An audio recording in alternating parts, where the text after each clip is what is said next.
ये जो दक्ष यज्ञ विध्वंस की कथा है, ये कथा क्या है? रामचरितमानस में भी है और भागवत जी में भी है। ये क्यों बताई गई है? इसमें 3 बातें विशेष है। दक्ष यज्ञ विध्वंस की कथा में 3 विशेष बातें हैं, बस आप लोग वो समझ लीजिए। पहली बात यह है कि जब किसी को बड़ी पोस्ट मिल जाती है, बड़ा अधिकार मिल जाता है, तब उसको अहंकार हो जाता है। दक्ष कौन है? ब्रह्मा जी के पुत्र। और फिर ब्रह्मा जी ने उनको सब प्रजापतियों का अध्यक्ष बना दिया, अधिपति बना दिया। इतनी बड़ी पोस्ट मिल गई। अरे ब्रह्मा जी के पुत्र तो बड़े बुद्धिमान विद्वान होंगे। हाँ थे, लेकिन जब बड़ा अधिकार मिला तो बड़े अधिकार दक्ष जब पावा, बड़े अधिकार दक्ष जब पावा, अति अभिमान दासुर आवा, अति अभिमान दासुर आवा।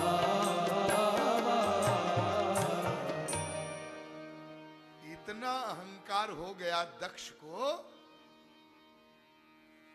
कि भगवान शंकर का अपमान कर दिया उन्होंने।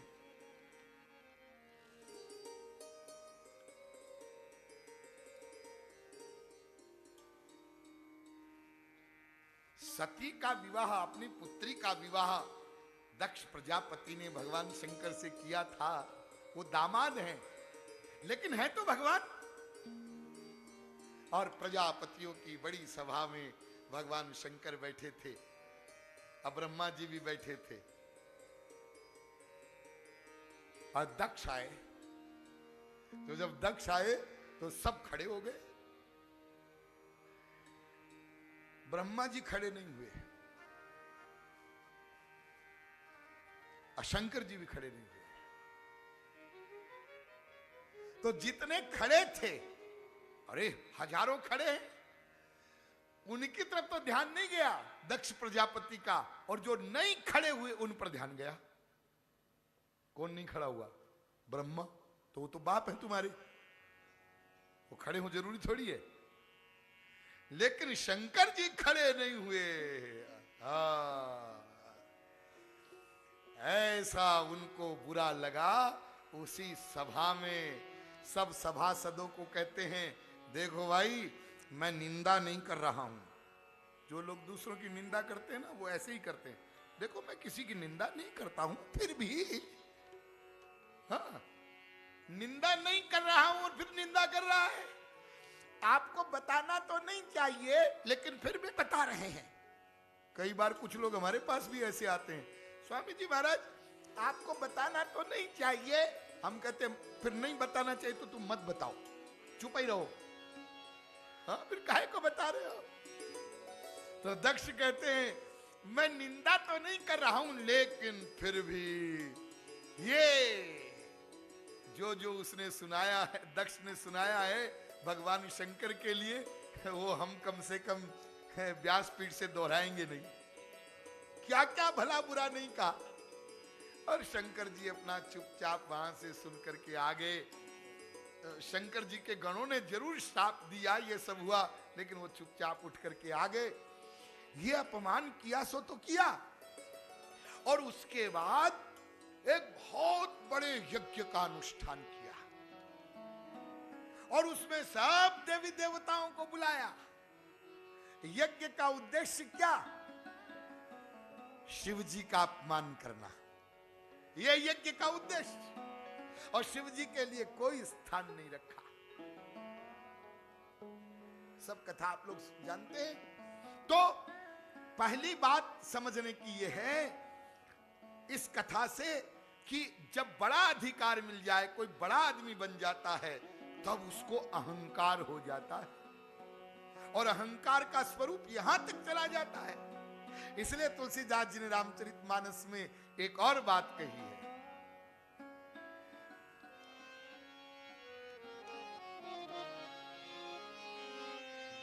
नहीं को अस जन्मा जग माई, नहीं को अस जन्मा जग माही, प्रभुता पाई जाहि मद नाहि, प्रभुता पाई जाहि मद नाहि। कोई आज तक पैदा नहीं हुआ ऐसा मनुष्य जिसको बहुत धन मिल जाए, बहुत पैसा मिल जाए, बहुत बड़ी पोस्ट मिल जाए, बहुत प्रतिष्ठा मिल जाए और फिर वो मदांध न हो जाए। इसलिए एक दिन मैंने आपको बताया था, कई बार मैंने संकेत किया है कि अर्थ, धन, पैसा ये सब बहुत काम की चीज है, लेकिन यदि सत्संग नहीं कोई करेगा तो इसको पाकर के वो मदांध हो जाएगा, अहंकारी हो जाएगा, तो फिर भगवान से विमुख हो जाएगा। हाँ? दूसरी बात, कोई भी यज्ञ यदि भगवान के निमित्त किया जाए, भगवान की भक्ति से युक्त हो और विधि पूर्वक हो, तब तो ठीक है। और भगवान की भक्ति को छोड़ करके किया जाए तब वो यज्ञ विनाश का कारण बन जाता है। और वही हुआ जब सती गई है और उन्होंने यज्ञशाला में देखा कि भगवान शिव का कोई स्थान नहीं है यज्ञशाला में, और फिर योग अग्नि प्रकट करके वहीं पर सती अपने शरीर को समाप्त कर लेती है, तो फिर भगवान शंकर वीरभद्र को भेजते हैं और दक्ष के यज्ञ का विध्वंस करवा देते हैं। तब देवता लोग भागे भागे जाते हैं ब्रह्मा जी के पास, पिताजी आप बचाइए, भगवान शंकर के गणों ने बड़ा उत्पात मचाया है। तो ब्रह्मा जी ने कहा क्यों गए थे वहां तुम लोग? अरे जिस यज्ञ में भगवान शिव का अपमान हो उसमें तुम गए क्यों? देवताओं ने कहा पिताजी हमको तो इनविटेशन कार्ड मिला था इसलिए गए थे। अरे कोई डाकू यदि तुमको इनविटेशन कार्ड देवे कि रात को 12 बजे आ जाना वैशाली में चौराहे पर, अपन अमुक बंगले में डाका डालेंगे और तुम वहां चले जाओ और फिर पुलिस वाले पकड़े और तब कहो हमको तो इनविटेशन निमंत्रण मिला था, तो क्या पुलिस वाले तुमको छोड़ देंगे? हा? ब्रह्मा जी नहीं गए थे उस यज्ञ में, भगवान विष्णु भी नहीं गए थे, क्योंकि शंकर जी के अपमान के लिए वो यज्ञ था। हा?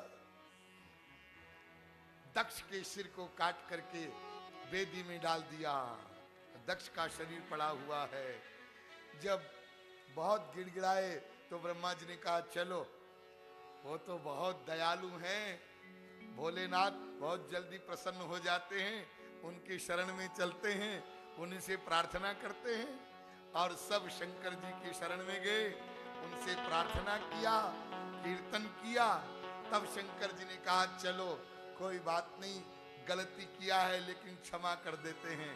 फिर दक्ष के यज्ञ में वहां पर आए, उन्होंने कहा भाई ये जो दक्ष का शरीर पड़ा है तो अब इसका सिर तो जल चुका है, एक बकरे का सिर लाओ। तो बकरे का सिर काट करके दक्ष के धड़ पर लगा दिया गया और दक्ष पुनर्जीवित हुए। और थोड़ा थोड़ा दंड सबको अवश्य दिया गया, लेकिन फिर क्षमा कर दिया गया।